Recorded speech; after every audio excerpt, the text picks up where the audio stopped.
अस्सलाम वालेकुम everyone. Video की थंबनेल आपने देखी, मैंने इसमें बताया हुआ है कि आपकी कौन सी ऐसी नीश है जो कि यूट्यूब ऑटोमेशन में वायरल होगी। तो बेसिकली मैं इस वीडियो में आपको 6 डिफरेंट क्वालिटीज़ बताऊंगा एक अच्छी नीश की, कि अगर आपकी नीश में ये क्वालिटीज़ हैं, ये 6 डिफरेंट क्वालिटीज़ हैं, तो आप उस नीश पे आज ही काम स्टार्ट कर दें। उसमें इंशाल्लाह आपका चैनल बहुत अच्छी तरह सक्सेसफुल होगा।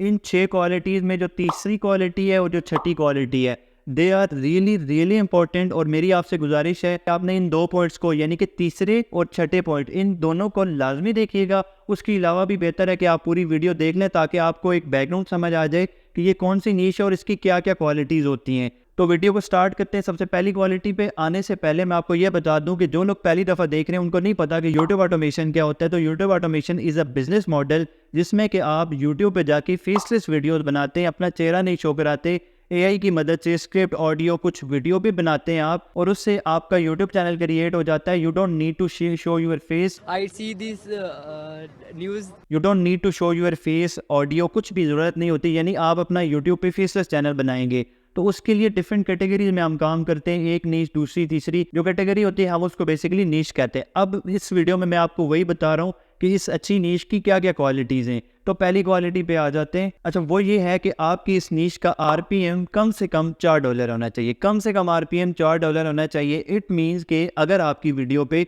जिन लोगों को नहीं पता आरपीएम का मतलब ये है कि 1000 व्यूज़ पे कितने डॉलर आ रहे हैं, तो अगर आपकी 1000 व्यूज़ आ रहे हैं तो आपका कम से कम $4 आना चाहिए। अगर नॉर्मली 30-40% आपकी यूएसए ऑडियंस है और उसके साथ साथ आपकी 8-10 मिनट की वीडियो है, तो आपका आरपीएम मस्ट है कि $4 होना चाहिए।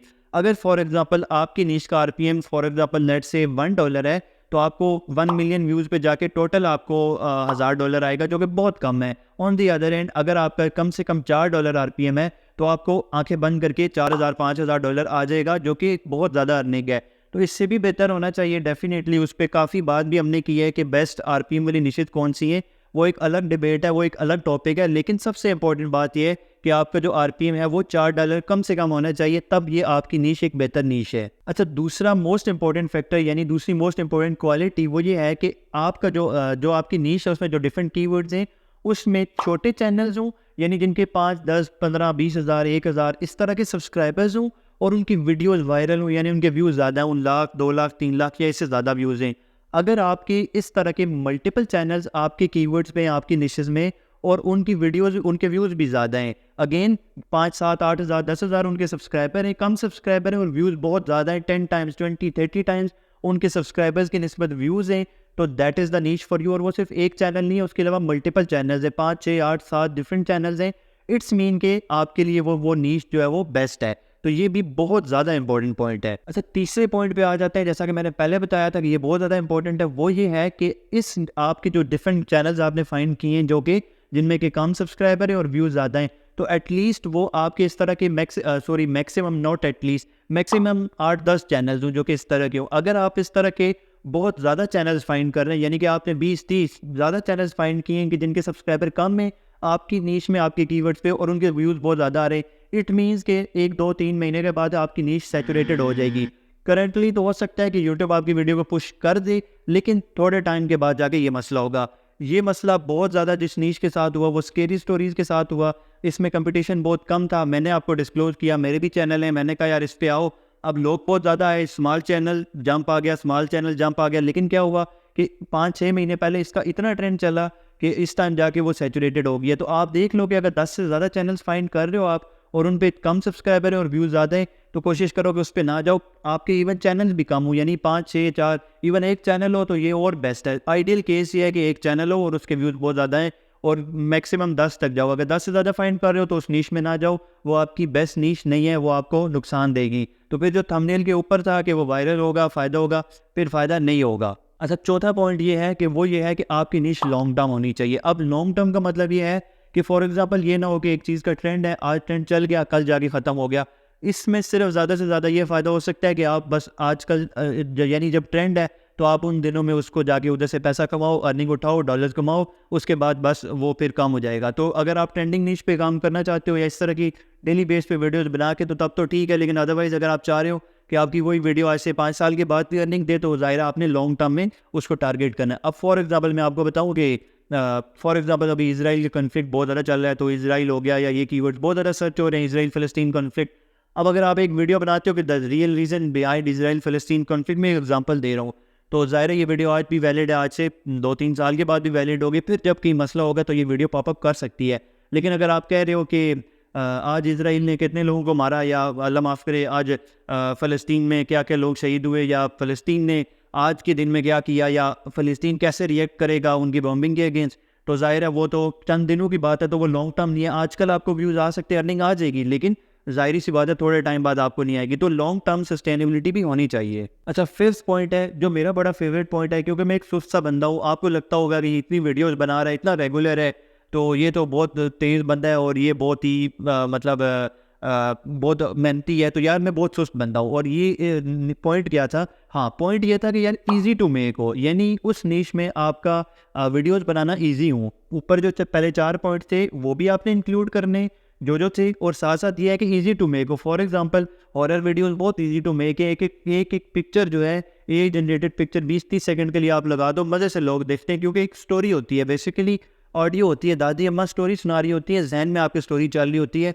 हॉरर स्टोरीज़ की ये एग्जांपल है, तो उसमें बड़ी बड़ी क्लिप्स आप लगाते हो, बड़े बड़ी इमेजेस लगाते हो, नो इशू एट ऑल, तो आपकी एडिटिंग बहुत आसान हो जाती है। On the other and for example make money online एक नीश है, और अगर आप उस पर काम कर रहे हो तो आपको बहुत ज़्यादा एडिटिंग करनी है, आपने एक सेकंड पे एडिटिंग करनी है, तो आपकी एक वीडियो 10 मिनट की वीडियो पे हो सकता है 4 दिन लग जाए, 3 दिन लग जाए। अगर आप अपने कंपेटिटर्स को बीट करना चाह रहे हैं तो आरपीएम बेशक बहुत ज़्यादा हाई है, लेकिन on the other and editing बहुत ज़्यादा मुश्किल है। तो भाई मेरे जैसे बंदे से इतनी मुश्किल एडिटिंग नहीं होती। मैं तो यही चाहता हूँ कि यार एडिटिंग आसान हो और वह जल्दी हो जाए, तो ये एक आपके लिए ये भी बहुत इंपॉर्टेंट फैक्टर है कि उस नीश में आपकी एडिटिंग भी आसान हो। अगेन हर नीश की अपनी एडिटिंग होती है, मेक मनी ऑनलाइन की अपनी एडिटिंग है, स्केरी स्टोरीज की अपनी है, कोई डिफरेंट नीश है उसकी अपनी एडिटिंग होती है। हर नीश का एक अपनी एडिटिंग एस्थेटिक होती है और आपने उसको फॉलो करना है। अच्छा, 6th पॉइंट की तरफ आते हैं। Again it was an important point, मैंने शुरू में बताया था कि उसका ये 6th पॉइंट बहुत इंपॉर्टेंट है, और वो ये है कि आपका कंपटीशन लो होना चाहिए। और वो ये है कि आपका कंपटीशन लो होना चाहिए, उन निशेस पे आपकी कंपटीशन लो होने चाहिए। आपने लो कंपटीशन कैसे चेक करना है, एक तो मैनुअली चेक करना है, ये जो मैंने तरीका बताया। दूसरा ये है कि आप जाके उसको डिफरेंट टूल्स हैं, vidIQ आप ले लो, फिर वो क्या कहते हैं TubeBuddy ले लो, कीवर्ड प्लानर ले लो, इवन इन सब में से कोई एक टूल ही देख लो, प्रोमोटर किट देख लो, अगर आपके पास कोई और पे टूल नहीं आप ये कर लो, या इवन आप जाके रिसर्च ऑप्शन से यूट्यूब के अंदर से भी देख लो, वो भी हो सकता है। ये सारे मेथड आप देख सकते हैं, कोई एक भी यूज़ कर लो तब भी बहुत है कि यार इसके अंदर कंपटीशन लो है, हाई है, क्या कंपटीशन है, क्या प्रोग्रेस है भाई, इसके और कीवर्ड्स कौन से। तो ये कीवर्ड रिसर्च, लो कंपटीशन, ये भी आपके लिए बहुत इंपॉर्टेंट है। ये 6 पॉइंट थे। अब आते हैं वीडियो के थंबनेल के ऊपर, मेरे सामने खुली है, मैंने थंबनेल के ऊपर लगाया था इस नीश पर काम करें रातों रात चैनल वायरल। अब आपको ये मेरी थंबनेल लगाने का मकसद ये था, मुझे पता है कि यार रातों रात चैनल हो सकता है वायरल ना हो, ये 6 पॉइंट सारे इंक्लूड करो, टाइम लगेगा, सब कुछ होगा, लेकिन मकसद ये था कि यार जो एक बंदा गाँव में बैठा हुआ है जिसको नहीं पता कि यार यूट्यूब से अर्निंग भी होती है, वो जब ये थंबनेल देखेगा कि यार रातों रात चैनल वायरल हो रहा है, ऐसा क्या हो रहा है, तो हो सकता है कि वो ये वीडियो ओपन करके देखे, वो मुझे अभी तक सुन रहा है, तो उसकी नॉलेज में इजाफा हो जाएगा, उसकी लर्निंग हो जाएगी, एकदम से नहीं होगा। लेकिन अगर मैंने उसको एक इस तरह की क्लिकबेट थंबनेल ना दी होती कि यार रातों रात तेरा चैनल वायरल होगा, ना उसने मेरी वीडियो देखनी थी, ना उसको पता होना था कि ये यूट्यूब ऑटोमेशन क्या है, ना उसको पता होना था कि यार आरपीएम क्या है, vidIQ क्या है, कीवर्ड प्लानर क्या है, कुछ भी नहीं पता चलना था। तो इस जो एक क्लिकबेट थंबनेल थी उसका मकसद ये था कि ज़्यादा लोगों को अट्रैक्ट करे, ताकि ज़्यादा लोगों तक बात पहुँचे। और अंदर मैंने ये नहीं बताया कि यार जुगाड़ करो, यहाँ पे क्लिक करो चैनल वायरल होगा, बल्कि मैंने एक वैलिड बातें बताई हैं, वैलिड पॉइंट्स बताएं। तो टू ऑल दोस्त जो कहते हैं कि यार थंबनेल क्लिकबेट ना हो, इट्स अ पॉजिटिव क्लिकबेट, और इसका मकसद यही है कि ज़्यादा से ज़्यादा लोग आ सके और देख सके हाँ यार ये काम भी हो रहा है। आगे ज़ाहिर सी बात है जो अच्छा काम करेगा वो सर्वाइव करेगा, जो नहीं करेगा वो रह जाएगा। तो यार इस क्लिकबेट थंबनेल का ये मकसद था। Thank you so much. Wasiq ने साथ डिजिटल के नाम से फेसबुक पे ग्रुप पर अगर ज्वाइन कर लें तो फ़ायदा होगा। Thank you.